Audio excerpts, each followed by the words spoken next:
తిత్లీ తుఫాను బీభత్సం నుంచి శ్రీకాకుళం జిల్లా కుదుటపడుతోంది. ఇప్పుడిప్పుడే పరిస్థితులు సాధారణ స్థితికి చేరుకుంటున్నాయి. మంచినీటి సరఫరా, నిత్యావసరాల పంపిణీ శరవేగంగా సాగుతోంది. బాధిత ప్రాంతాల్లో మంత్రులు పర్యటించి సహాయ చర్యలను పర్యవేక్షిస్తున్నారు. చాలా ప్రాంతాల్లో ఆర్టీసీ బస్సులు పునరుద్దరించారు. బాధితులను అన్ని విధాలా ఆదుకుంటామని నేతలు హామీ ఇచ్చారు. ప్రభావిత ప్రాంతాల్లో సహాయక చర్యలు బాగున్నాయంటూ గవర్నర్ నరసింహన్ చంద్రబాబును అభినందించారు.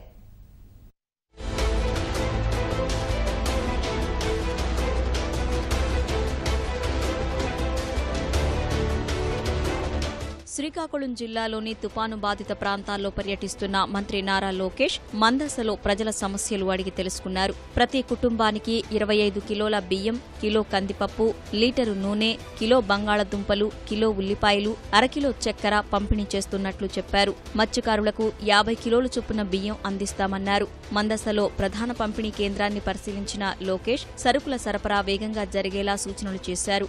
గ్రామాల్లో విద్యుత్ పునరుద్ధరణ వేగంగా జరగాలని అధికారులు ఆదేశించారు. గ్రామాల్లోని పాఠశాలలు, అంగన్వాడీ కేంద్రాల్లో భోజన సదుపాయం ఏర్పాటు చేశామని, తాగునీటి సరఫరా నిరంతరం కొనసాగాలని మంత్రి నిర్దేశించారు.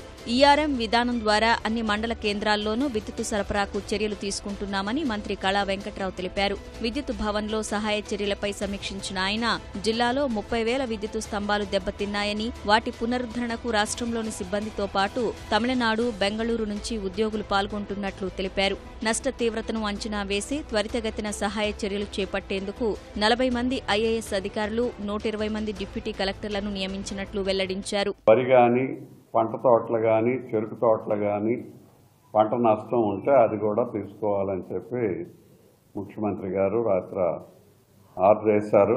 పంట నష్టాన్ని ప్రభుత్వ దృష్టికి తీసుకురావడానికి జిల్లా కలెక్టర్ గారికి కావాల్సినటువంటి అధికారాలు ఇచ్చారు. 650 కోట్ల పైచిలకు నష్టం వాటిల్లినటువంటి కార్యక్రమం. దీన్ని సెంట్రల్ గవర్నమెంట్కి కూడా పంపించినటువంటి 2,700 కోట్ల రూపాయల్లో ఈ కరెంటుకు సంబంధించినటువంటి నష్టం కూడా ఉంది. కానీ ఇంతవరకు నిమ్మకు నీరెత్తినట్టుగా సెంట్రల్ గవర్నమెంట్ కానీ, మోడీ గారు కానీ, వారి ప్రభుత్వం కానీ ఓ టీమును పంపించామని కానీ, లేదు ఇదిగో తాత్కాలిక సహాయం చేస్తున్నాము అని కానీ ఇంతవరకు రాకపోవడం ఆంధ్రప్రదేశ్ని సెంట్రల్ గవర్నమెంట్, మోడీ గారి ప్రభుత్వం మర్చిపోయిందా అనేటటువంటి అనుమానాలు మనందరికి కూడా ఆంధ్రప్రదేశ్ జనానికి కలుగుతున్నాయి.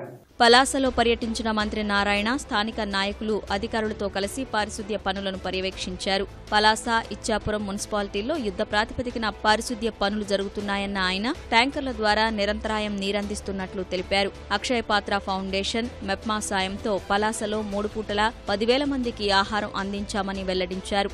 ఆముదాల వలసలో ముంపునకు గురైన పొలాలను ప్రభుత్వ విప్ కూన రవికుమార్ పరిశీలించారు. వరదలకు పాడైపోయిన పంటలకు పరిహారం అందిస్తామని తెలిపారు.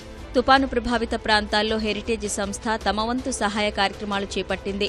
తుపాను వచ్చిన మరుసటి రోజు నుంచి ఇప్పటి వరకు 11 లక్షల నీళ్ల ప్యాకెట్లతో పాటు పాలు అందించింది. అత్యవసర పరిస్థితుల్లో మిల్క్ అని ముద్రించిన ప్యాకెట్లలో నీళ్లు నింపి అందిస్తున్నట్లు సంస్థ నిర్వాహకులు తెలిపారు. కార్పొరేట్ సామాజిక బాధ్యత కింద బాధితులందరికీ ఉచితంగా నీళ్లు, పాలు సరఫరా చేసినట్లు స్పష్టం చేశారు.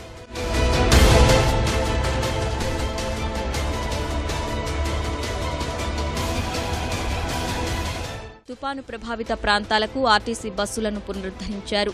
టెక్కలిలో 52, శ్రీకాకుళంలో 187 సహా మొత్తం 393 సర్వీసులు తిప్పుతున్నట్లు అధికారులు వెల్లడించారు. పాలకొండ డిపోలో 87 సర్వీసులు పూర్తిస్థాయిలో పునరుద్దరించారు. ఎక్కడైనా బస్సులు తిరగకపోతే 1100 కాల్ సెంటర్కు ఫిర్యాదు చేయవచ్చని ఆర్టీసీ తెలిపింది.